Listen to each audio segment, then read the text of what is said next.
Bom, dando seguimento então às nossas apresentações, agora teremos a palestra sobre a Biblioteca Nacional e Numismática, uma aproximação de 1885, que será realizada por Oswaldo Martins Rodrigues Júnior, psicólogo de profissão e aficionado por história e dedicado a estudar numismática, tendo publicado 6 livros nesta área. É também diretor social e divulgação da SNB e o editor da Revista Numismática Brasileira. Oswaldo.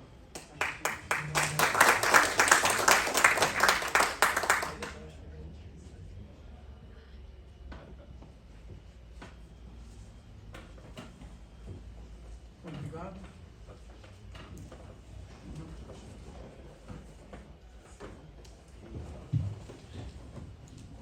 Obrigado. Eu quero contar para vocês que assim, esse tema foi um tema que para mim trouxe um interesse muito mais por entender o que uma biblioteca tinha a ver com um museu e um museu que tivesse com numismática. E eu fui descobrindo isso através de alguns documentos. A primeira coisa que eu fui pensar é, essa biblioteca saiu da onde? E alguns podem se lembrar um pouco dessa história, afinal de contas, de verdade ela se inicia lá com um acervo em 1807. Mas isso é antes do que aconteceu para trazer a biblioteca para o Brasil, para o Rio de Janeiro. Esse acervo inicial já contava com 60 mil peças, livros, manuscritos, nábulos, gravuras, mapas, moedas e medalhas. Essa foi a primeira coisa que me chamou a atenção, porque nessa descrição já trazia moedas e medalhas. E quando vai sendo trazido para o Brasil, com aquela história do rei de Portugal, da rainha de Portugal e o Dom João VI saírem com a invasão de Napoleão Bonaparte, a gente começa a pensar de onde vieram. Também vieram do Palácio Nacional da Ajuda, onde é mantida a biblioteca ainda em Portugal. Então, todas aquelas peças que viriam para a Biblioteca Nacional vinham de um acervo português verdadeiro, que já existia para transferência. Existiam alguns problemas. De verdade, até onde se sabe, muitos dos caixotes de um monte de livros ficaram como que guardados na beira da água, esperando que acontecesse alguma coisa. E aqui perto, do outro lado da rua, havia essa capela da Ordem Terceira do Carmo, e que abrigou a primeira versão da Biblioteca Nacional, que era chamada de Biblioteca Real. O interessante também é que esse acordo para a Ordem Terceira acolher a biblioteca, o acervo, é de 1810. Ou seja, nós temos anos acontecendo onde as peças simplesmente ficavam acumuladas. Aquilo que os nossos amigos aqui da Biblioteca do Museu Histórico Nacional estavam contando, como o registro das informações era escasso, já era escasso desde o início de antes da Biblioteca Nacional. Então, antes era uma biblioteca real, Biblioteca Nacional. Eu achei uma fala muito interessante e importante que ocorreu em 1985, da Biblioteca Nacional. A bibliotecária-chefe, a diretora, a primeira bibliotecária mulher e bibliotecária mesmo de carreira, sendo diretora da Biblioteca Nacional, ela trouxe uma informação exatamente num dia onde a Biblioteca Nacional instaurava a medalha, aquela comenda que é dada anualmente a várias pessoas que têm escritos de alguma forma importante. De vez em quando, como foi esse ano, algumas pessoas que nunca escreveram nada ganharam essa comenda, e vários historiadores se negaram a receber a mesma comenda em conjunto a quem nem escreveu nada. E ela escreveu algo que tem interesse nessa discussão entre sair da Biblioteca Nacional e vir para cá. Na verdade, a cultura é inseparável do que podemos chamar de vida real do povo. É a cultura que define a dignidade de um povo. Suas raízes na história e no seu dinamismo ao enfrentar o futuro. A cultura é a base de qualquer doutrina de desenvolvimento. E a política cultural é o fermento que assegura o crescimento da sociedade ao levá-la a possuir uma expressão própria capaz de proceder à sua autoanálise, à sua autocrítica e a induzirá as reformas nos momentos em que essas se fizerem necessárias. Cultura é necessário para tudo. A biblioteca é isso. Mas a biblioteca, então, uma biblioteca tinha moedas e medalhas. Em verdade, as referências nessas moedas e medalhas são quase que meras referências em todos os documentos históricos, e todos os historiadores que andaram pesquisando nos últimos 50 anos sempre fazem referências semelhantes, repetindo aquela frase como que, tinha medalhas e moedas.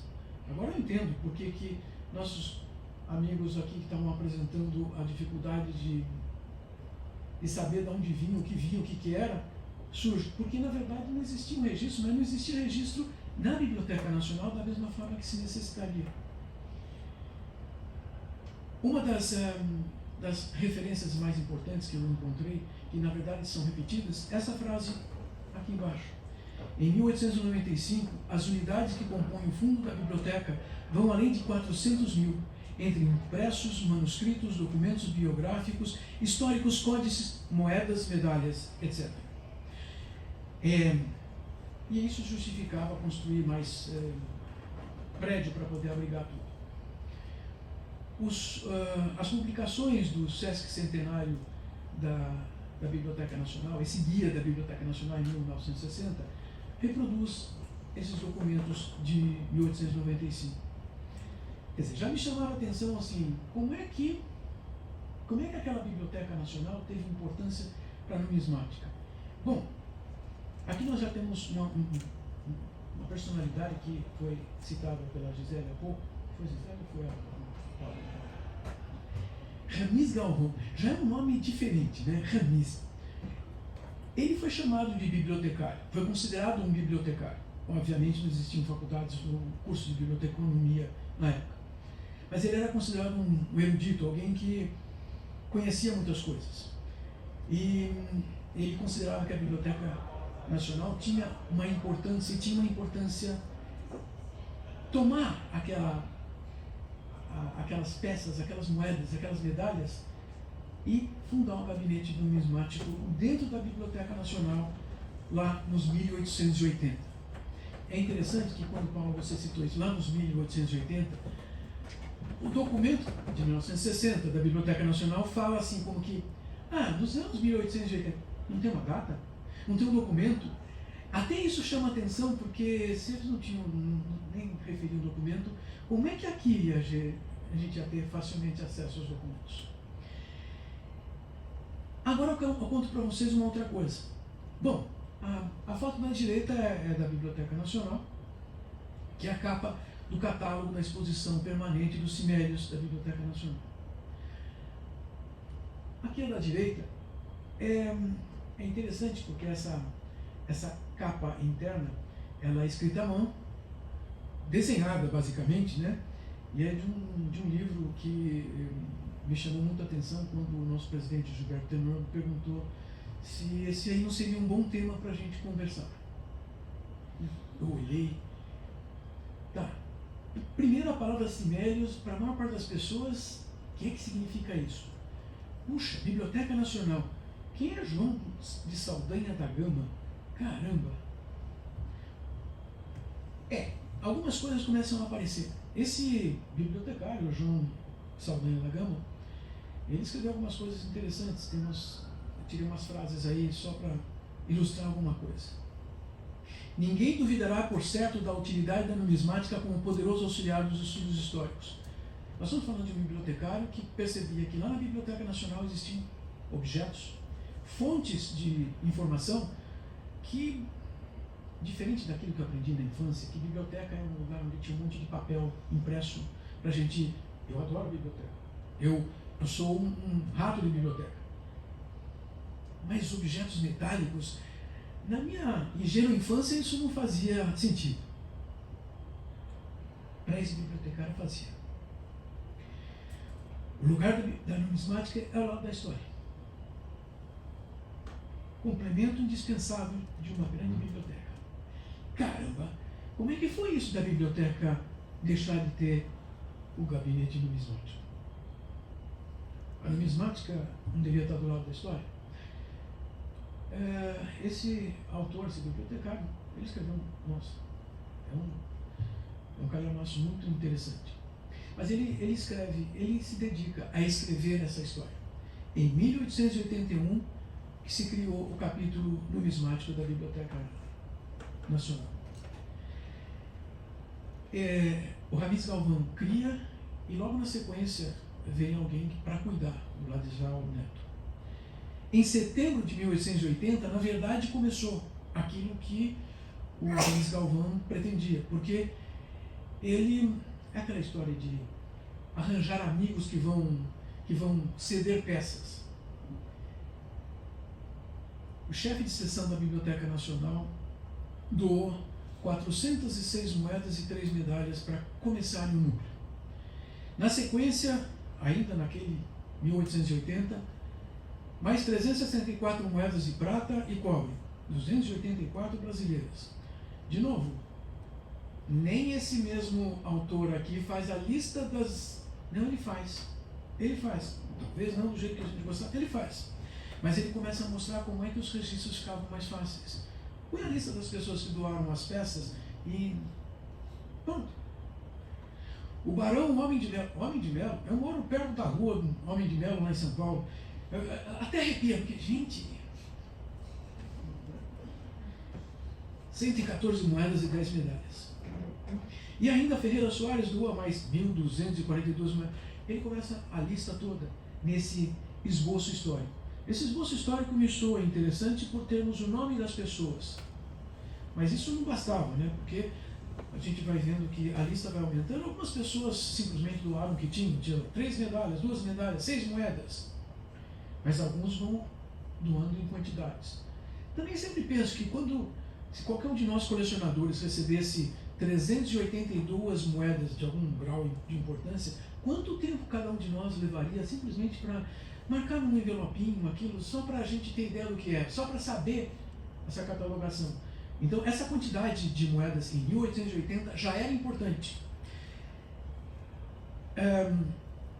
Existia uma coisa, esse autor anuncia: a numismática brasileira nunca foi cabalmente tratada, pois que se ressentem de muita deficiência, e aí vai destruindo naquele sentido, tipo, olha, nunca ninguém escreveu nada, ninguém estudou, ninguém descreveu, ninguém catalogou.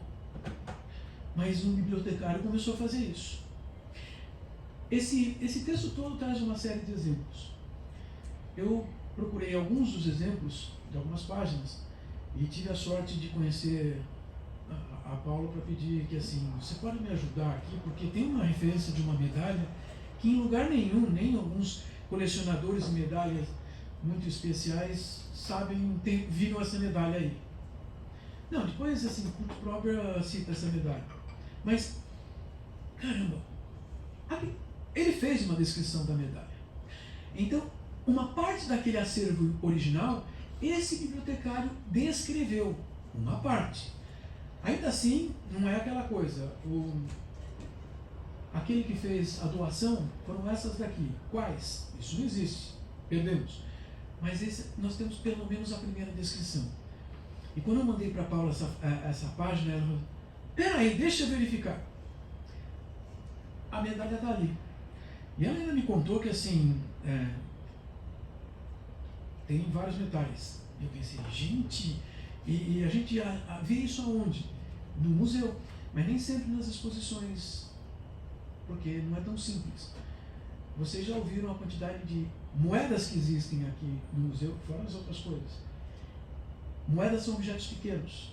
Fazer uma exposição de tudo é absurdo, em termos de tamanho, de quantidade.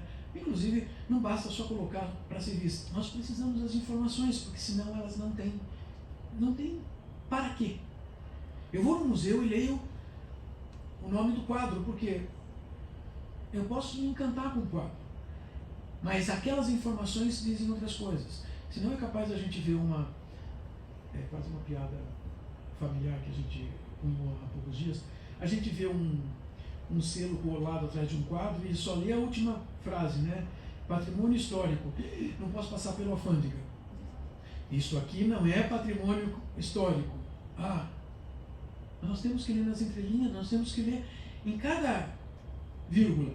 Nós vamos ter que ler que, de repente, algumas palavras não são as mesmas que nós usaríamos, mas aí, a primeira medalha concedida pelo príncipe regente Dom João aos pacificadores de Montevidéu em 1813. E já tem que ficar preocupado, né? O que aconteceu no Uruguai em 1813? Que o Uruguai pertencia, na verdade pertencia ao Brasil, né? Pertencia a Portugal. Vocês sabem que Montevidéu, a palavra Montevidéu, provavelmente significa uma anotação num mapa que era o Monte número 7. Monte de Deus. Fundada por portugueses. Então, quando essas informações vão me somando na cabeça, eu fico pensando, claro, aqui eu tenho uma informação que veio numa peça de museu que me faz compreender coisas que... vamos passear em Montevidéu, vamos comer uma carne maravilhosa ali no Mercado do Porto, tomando um médio e médio. Maravilha! E o que tinha aqui antes? Também só procurei algumas páginas, mas assim, meio que tentei ser por acaso para que não fosse mediado por algumas ideias próprias. Sagração e coroação de Pedro II. Bom, essa é uma medalha que muitos colecionadores já consideram como uma medalha muito interessante e importante, historicamente. E ela tem uma série de importâncias e algumas discussões complicadas, né? Colocar um índio coroando Pedro II, o Brasil era um índio. Então, mas havia já a descrição.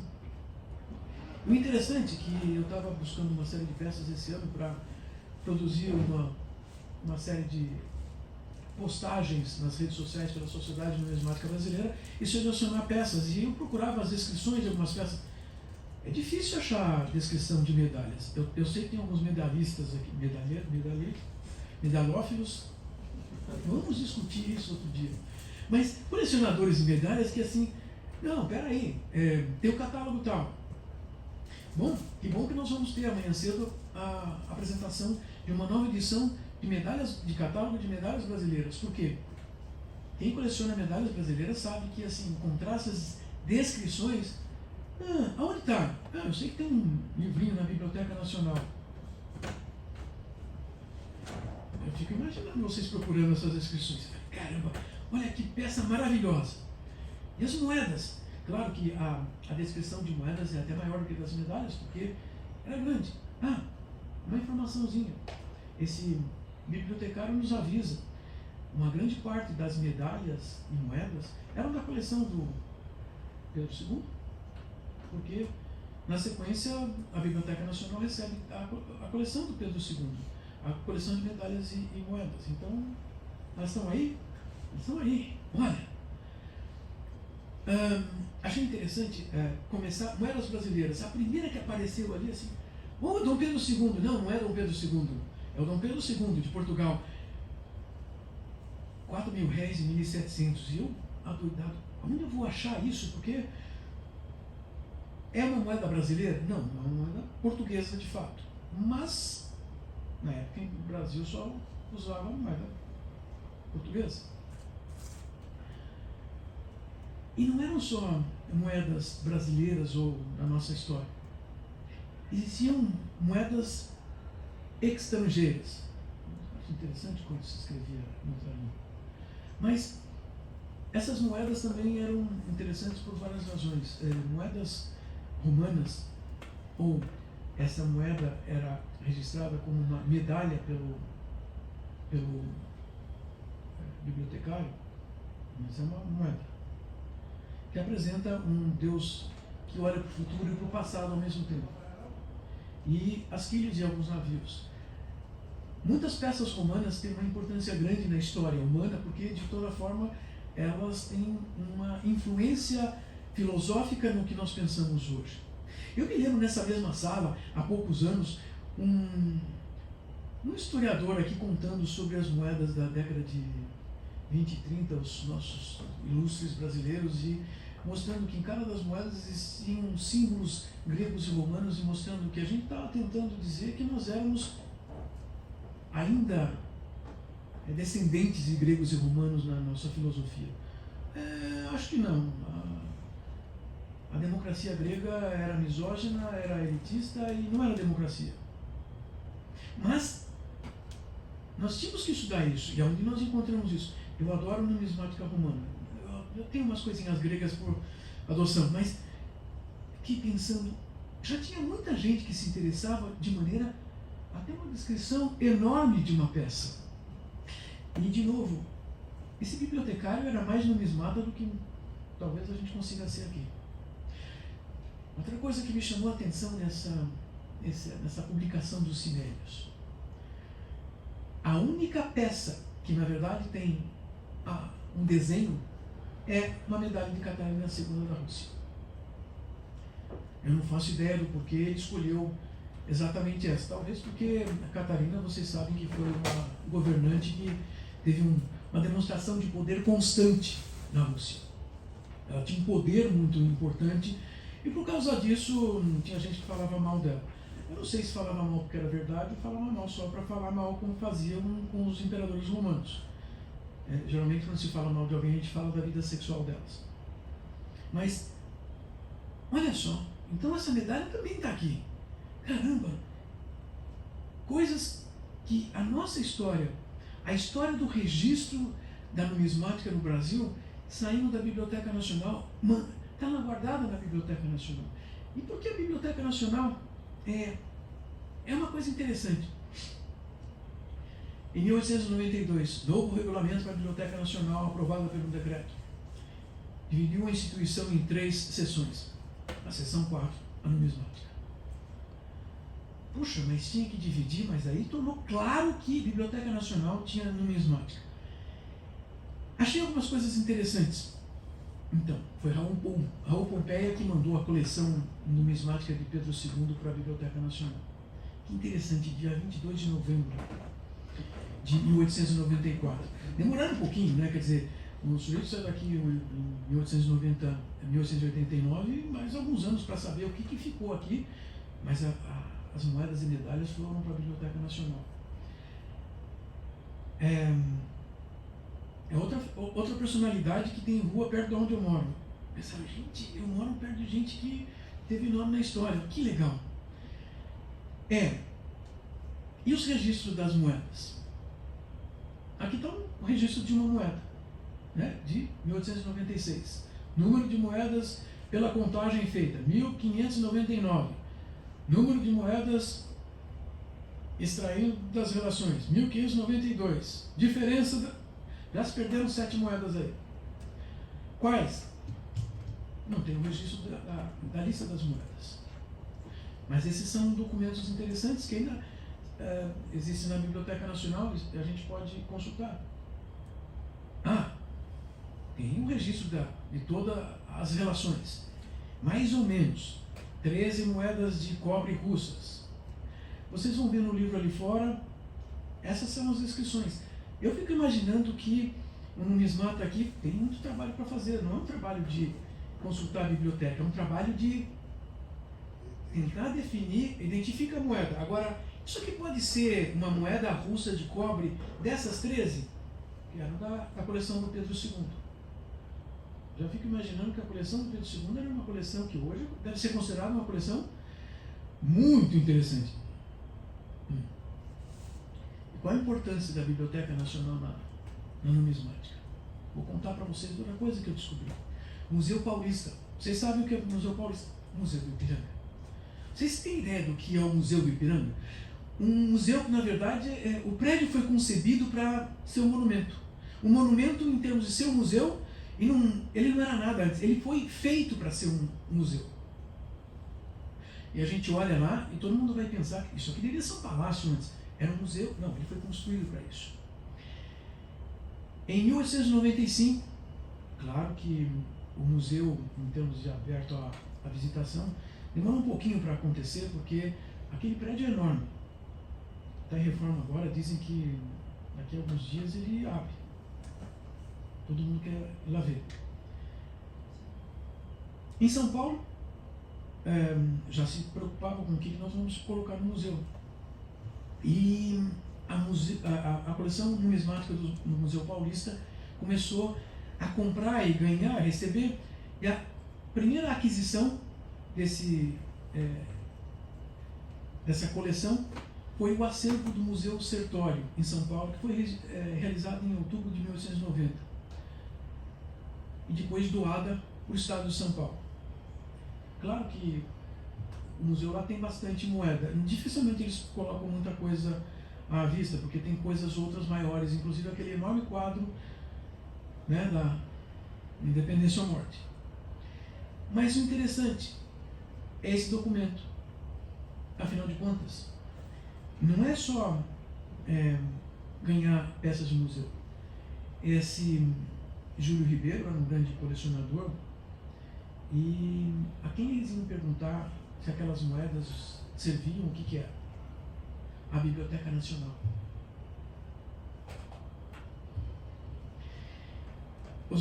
Algumas fotos semelhantes a que a Paula mostrou, afinal de contas, essas são as fotos da Biblioteca Nacional, onde se guardavam as moedinhas, as medalhinhas, os medalheiros, ou expositores de moedas.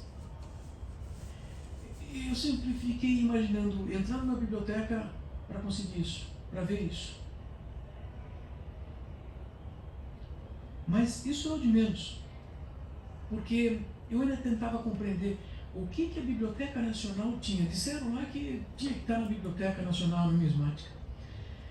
Mas a biblioteca manteve o acervo de numismática porque existiam algumas outras coisas. Os cursos de biblioteconomia no começo do século XX diziam, uma das matérias, uma das disciplinas para alguém trabalhar na biblioteca era estudar numismática. Hoje a gente reclama que a gente não tem facilmente um lugar para estudar numismática. Mas um bibliotecário, um biblioteconomista, foi mandado para a Europa. Manuel Cícero Peregrino da Silva. Ele escreve, mandado o bibliotecário João Gomes do Rego, que era o diretor da seção de moedas, porque ele tinha que saber assim, o que as outras bibliotecas lá na Europa fazem com as moedas. Biblioteca Nacional de Paris, Casa da Moeda de Paris, Biblioteca Real de Bruxelas, Museu do Imperador Frederico em Berlim, Museu Britânico em Londres, a Biblioteca Nacional de Lisboa. E aqui, olha, elas organizaram e tem numismática lá. O interessante é que, menos 10 anos depois, a Biblioteca Nacional não perde de maneira negativa, mas transfere o acervo. Mas é interessante, quer dizer que bibliotecário devia entender de numismática? Pois é, a Biblioteca Nacional mantém a referência numismática. Vejam, a numismática também esteve por um tempo ligada na terceira sessão, depois ficou só na quarta sessão, não é? Porque eu achei estranho isso, né? Porque assim, o documento lá de trás dizia que era um quarto, mas durante um tempo, junta aí, porque, sei lá, me dá a impressão que eles não sabiam muito bem o que fazer com aquilo tudo. Embora tivessem as exposições lá, o que era ótimo para quem quisesse ver. Mas vocês notam um nome interessante, né? Schuller, para quem gosta de numismática, refere àquelas maravilhosas máquinas cunhadoras. Mas documentos que são importantes também começaram a ser mandados para o Brasil com relação à numismática. E vão mandar o João Gomes do Rego lá para fazer esses estudos de numismática. E a própria Biblioteca Nacional grava isso em vários documentos. Recentemente, eu vi um desses estudos de biblioteconomia, recentemente, a publicação é de 2020, e que conta pra gente, seguindo os passos de Ramis Galvão, coube ao terceiro responsável pela Biblioteca Nacional, o pernambucano Manuel Cícero, levar a instituição para a edificação onde hoje se encontra. Manuel Cícero dirigiu a instituição entre os anos de 1900 e 1924. Após conduzir com eficiência a biblioteca da Faculdade de Direito no Recife, foi convidado por Epitácio Pessoa para assumir o cargo na Biblioteca Nacional. A primeira iniciativa de Cícero frente à Biblioteca Nacional foi reivindicar espaço físico proporcional à importância do acervo. Lembro para vocês que estava lá no piso superior ali da igreja, né? Mas inaugurar o prédio era uma coisa, e aí vem a referência da numismática. 300 mil livros, 270 mil documentos e 28 mil peças numismáticas. De novo eu fico pensando, essa referência, o número não deveria ser redondo, mas parece ser, deixa eu falar em público, não precisa dizer que são 27.974. Qualquer coisa, isso para um registro, nem de biblioteca de museu vai servir, não é? E no entanto era a referência que bibliotecários vão encontrar. E é claro, aqui vem a história do decreto número 15.596 de 2 de agosto de 1922. Também é interessante notar que muita gente vai imaginar que as coisas eram fáceis, como também não são hoje, na numismática. Porque, se alguém se lembrar, as próprias moedas ditas comemorativas de 1922, alguém lembra quando que elas começaram a circular e até quando elas foram cunhadas? Alguém lembra da informação aí? Então, 1922, mas elas foram cunhadas com a mesma data até 1924? Pelo menos. É isso. Ou seja, mas espera um pouquinho. Não tem data? Tem. As de prata, então, né? Você fez um artigo sobre as moedas de prata. Elas mudaram até de título, mas continuavam com a mesma data. Como é que a gente vai saber? Os decretos. Procurem lá no Congresso Nacional, na Câmara dos Deputados, dá para a gente acessar os decretos na íntegra e traduzido no português atual. Mas a transferência para cá foi uma coisa muito interessante. Eu digo muito interessante porque essa transferência permitiu que, na verdade, a gente parece que nós temos mais acesso a essas moedas hoje. E eu adorei ouvir o Pedro contar aqui para a gente, se nós tivermos no mínimo um bom projeto, um projeto relativamente bom para dizer o que nós gostaríamos de pesquisar aqui dentro, nós podemos fazer isso. Eu disse relativamente bom porque a maior parte das pessoas nem lembra como faz um projeto de pesquisa. O projeto de pesquisa é uma coisa séria. Não é assim, eu quero lá ver. Não, você vai lá ver, mas assim, você não vai botar a mão na moeda, você vai botar luvas. Nem no livro, por favor. Porque como o Pedro falou, assim, temos procedimentos que eu acho muito necessários como bem público. Nas minhas moedas eu ponho a mão. E mesmo assim, às vezes eu fico pensando que, sei lá, se eu devia.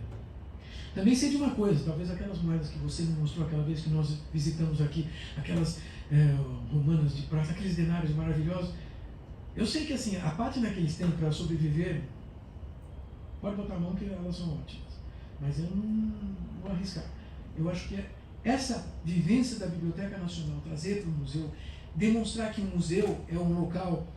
É semelhante à biblioteca? A biblioteca é um museu de publicações, mas é diferente, porque o museu ele procura fazer uma outra coisa que a biblioteca também faz de vez em quando, né? Exposições com mais constância. A biblioteca faz, a biblioteca há 20 anos colocou aquele maravilhoso contrato tomado com a Inglaterra por José Bonifácio para nós pagarmos a dívida de Portugal. Colocou ali na sala de entrada ali para todo mundo ver. Todos nós sabemos que José Bonifácio ficou com 30% do valor tomado pelo Brasil e depois nós continuamos a pagar. Então assim, mas isso é reconhecer a história, não é negar a história. E o museu eu acho que é o lugar. Gente, eu queria contar isso para vocês. Obrigado.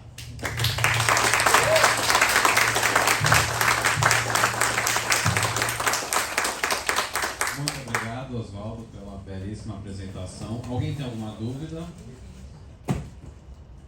Enquanto vocês pensam, eu vou desligar. Se tem uma dúvida, a gente vai dar seguimento então às palestras de hoje.